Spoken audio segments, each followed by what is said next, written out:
Bonjour à toutes les développeuses, à tous les développeurs. Bienvenue sur cette nouvelle vidéo, ce nouveau podcast du magazine Programmé. Aujourd'hui, nous allons parler un petit peu des fortes chaleurs, sujet récurrent depuis quelques semaines en France et sur une grande partie de l'Europe. Et aujourd'hui, on va se focaliser vraiment sur le matériel et comment aujourd'hui on peut faire fonctionner des data centers, des baies ou des serveurs malgré les hautes températures et comment aujourd'hui ça se passe. Voilà. Est-ce qu'il y a des bonnes pratiques spécifiques à mettre? Est-ce que c'est un changement de technologie de refroidissement ou est-ce que c'est un petit peu tout ça? Pour en parler, nous accueillons Thomas. Thomas, bonjour à vous. Bonjour François. Je vous laisse vous présenter en quelques mots. Oui, bien sûr. Tout d'abord, je vous remercie pour l'invitation sur ce podcast. Donc, moi, je suis Thomas Humbert, je suis directeur général de la société Ethics sur la France. La société Ethics, en fait, est un opérateur de data center.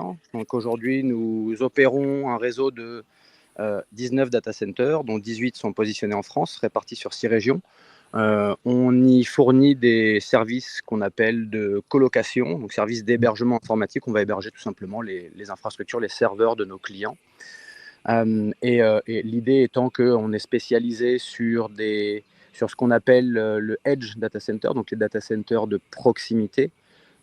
L'idée étant de pouvoir mailler le territoire et d'accompagner le développement des écosystèmes IT locaux sur l'ensemble de la France. Donc aujourd'hui, on est présent à Paris, Nantes, Lille, Lyon, Toulouse, Montpellier.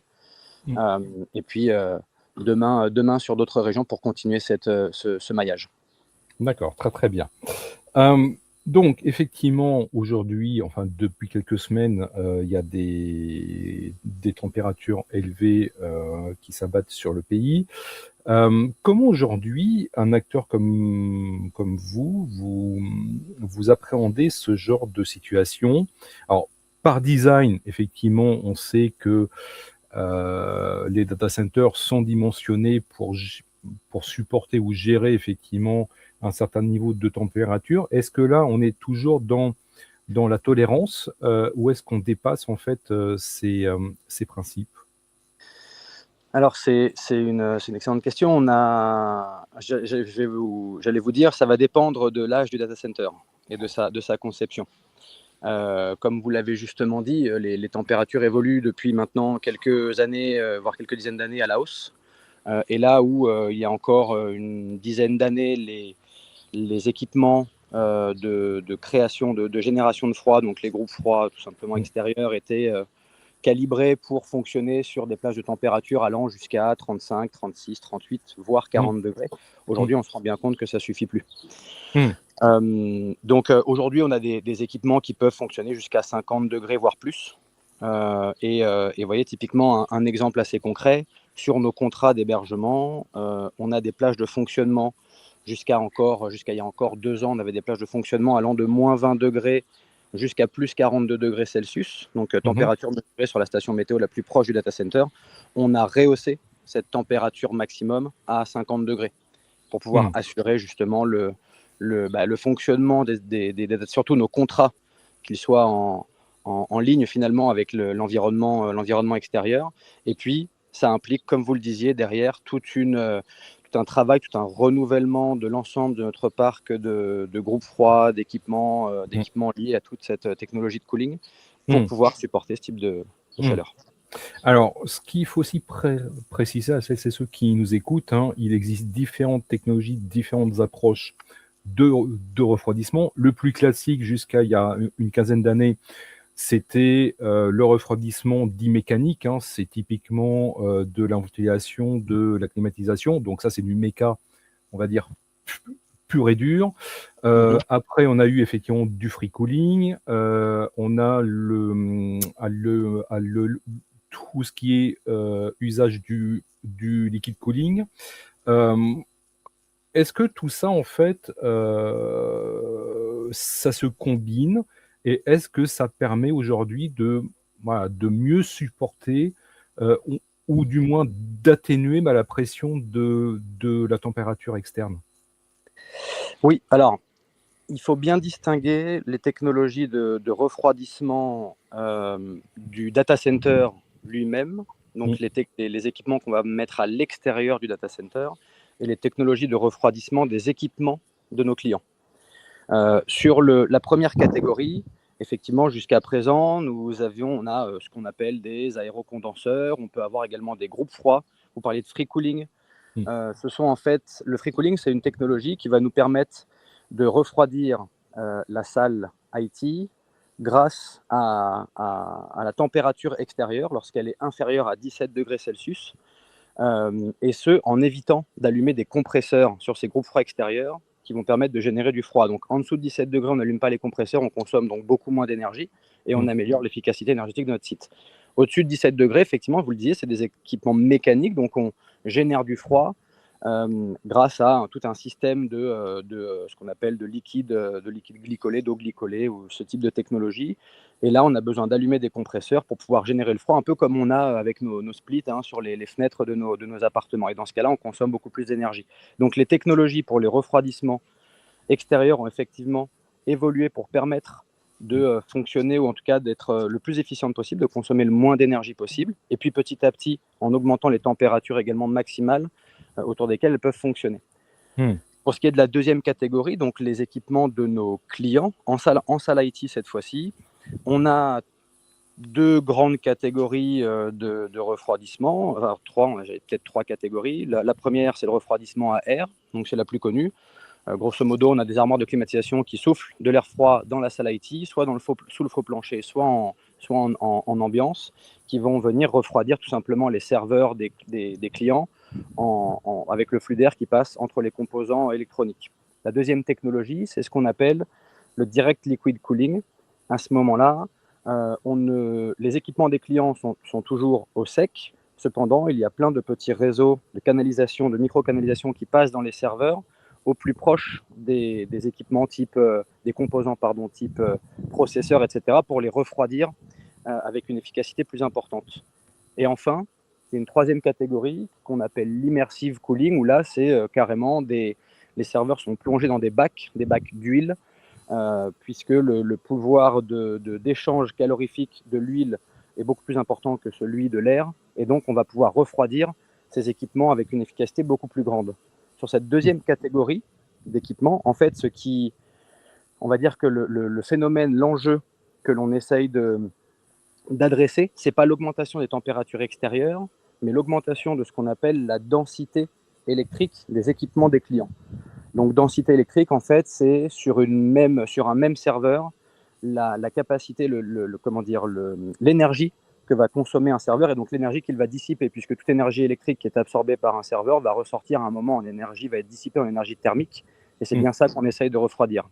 Or, avec l'avènement de l'IA, les serveurs sont maintenant bourrés de GPU, qui sont des équipements qui consomment beaucoup plus d'énergie et qui rejettent beaucoup plus de chaleur.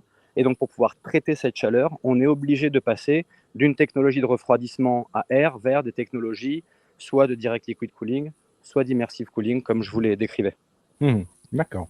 Hem, alors c'est vrai que, à la densification effectivement au mètre carré des baies pose effectivement un problème et comme vous le dites, hein, l'usage massif de GPU n'aide pas non plus, hein, parce que plus on Mhm. consomme de la puissance électrique et effectivement et plus ça va dégager de la calorie et de la chaleur, en sortie.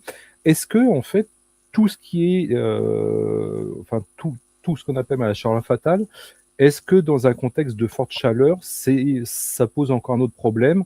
Ou est-ce que pour vous, c'est une gestion, on va dire, normale? Alors, le recyclage de chaleur fatale, c'est quelque chose que nous on pratique au sein de différents de nos data centers. Et effectivement, ça consiste à récupérer la chaleur émise par les serveurs pour pouvoir la mettre à disposition d'équipements urbains, d'équipements, on va dire, collectifs, Mmh. qui peuvent être des piscines, des salles de conférence, etc. Euh, L'idée de la récupération de chaleur fatale, c'est de récupérer de la chaleur pour la distribuer à l'extérieur. Donc lorsqu'on est effectivement en canicule ou en période de forte chaleur, ces équipements-là, cette récupération de chaleur fatale n'a finalement plus vraiment d'intérêt puisqu'il ne faut plus chauffer ces équipements extérieurs, mais plutôt les refroidir. Donc dans ces cas-là, effectivement, le principe même de la récupération de chaleur fatale n'a plus vraiment d'utilité. D'accord. Et donc ça, c'est rejeté parce qu'on ne peut pas la stocker. Alors, ouais, en fait, ce qu'il faut voir, c'est que si vous voulez, cette chaleur, en fait, quand vous êtes dans une salle IT, vous allez avoir une partie de votre salle qui est en ambiance chaude et une partie en ambiance froide.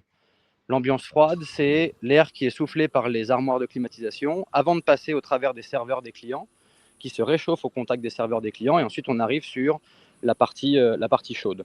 Cette partie chaude, elle va être aspirée par les armoires de climatisation, et au sein de cette armoire de climatisation, elle va être au contact de ce fameux fluide frigorigène qui va la refroidir, et ensuite qui va donc recycler cet air chaud en air froid qui sera ensuite pulsé à nouveau dans l'atmosphère de la salle. Donc en réalité, l'air chaud et l'air froid ne sortent jamais de la salle IT, entre guillemets. En revanche, c'est au niveau des aires techniques extérieures, sur vos groupes frigorifiques, où là, vous avez également un échange de chaleur au niveau de ce même fluide qui va permettre de refroidir les salles. Et c'est à cet endroit-là où vous avez effectivement une création d'air plus chaud, puisqu'il faut bien refroidir le fluide frigorigène. Donc c'est à ce moment-là que vous rejetez un petit peu de chaleur. Mais aujourd'hui, les technos qui sont mises en œuvre, en réalité, sont quand même beaucoup moins consommatrices et rejettent beaucoup moins d'air chaud que ça n'était le cas à l'époque. Et moi, je dis souvent, il faut voir que dans un data center, si vous hébergez 150 clients sur un même site, ces 150 clients vont être, on va dire que les équipements de ces 150 clients vont être refroidis par des équipements qui seront mutualisés, qui auront une efficacité beaucoup plus importante que si vous aviez 150 mini data centers répartis sur différents bâtiments, avec chacun ses équipements de climatisation. Donc la consolidation de tous ces clients permet quand même d'aller chercher une efficacité beaucoup plus importante. Alors, qui dit salle effectivement informatique avec des baies et des serveurs, dit aussi de temps en temps des interventions des équipes, donc des humains. Est-ce que dans ce contexte effectivement d'élévation de la température de fonctionnement ou même ambiante au niveau des salles, est-ce qu'il y a un protocole spécial que vous conseillez? Alors, en réalité, tout l'art, toute la difficulté, ou en tout cas l'art d'opérer un data center se règle généralement plutôt à l'extérieur, puisque au sein de la salle IT, on a différents engagements auprès de nos clients, dont notamment un engagement de maintien des températures.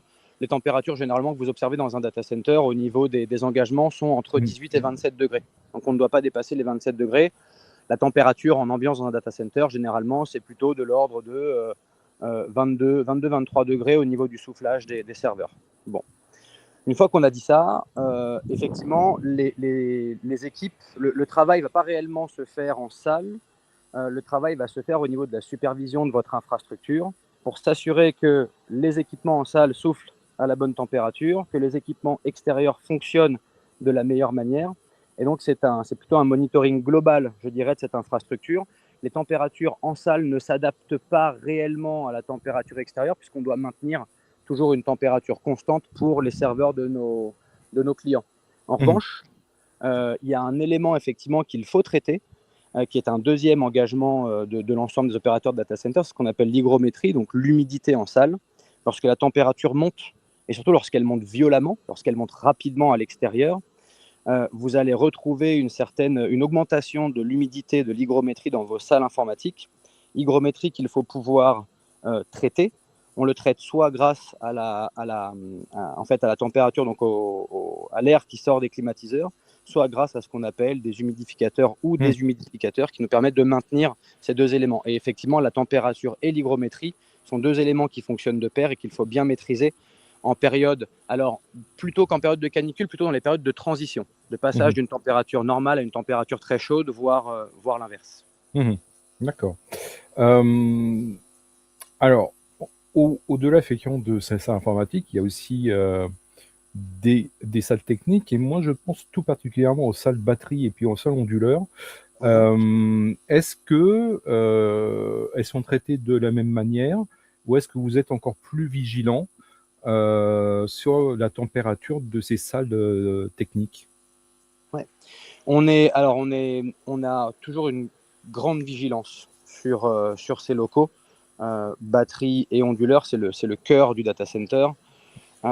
Et en réalité, qu'on soit en période de canicule ou pas, la tension est toujours extrêmement élevée sur ces salles-là. En fonction des conceptions de votre data center, vous pouvez retrouver ces équipements soit dans le même volume que la salle informatique et donc que les serveurs des clients, et donc ils bénéficieront du même traitement de température, d'hygrométrie, etc., soit dans des locaux séparés, auquel cas vous devez y apporter également finalement une technologie de refroidissement et de contrôle de l'humidité. Mais effectivement, ce sont des locaux, je vous confirme, sur lesquels on a une attention toute particulière, puisqu'ils sont au moins aussi critiques que la salle informatique elle-même. Tout à fait. Très très bien.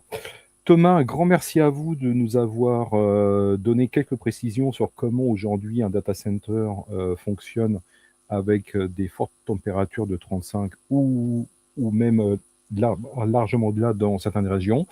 Merci à vous, j'espère que ça vous aura intéressé. Voilà, et retrouvez l'ensemble de nos podcasts et de nos vidéos sur notre chaîne YouTube et sur votre lecteur de podcasts favoris. Un grand merci à vous, Thomas. Merci François, merci à tous les auditeurs. Et au à plaisir. très bientôt. À bientôt. Au revoir. À bientôt. Au revoir.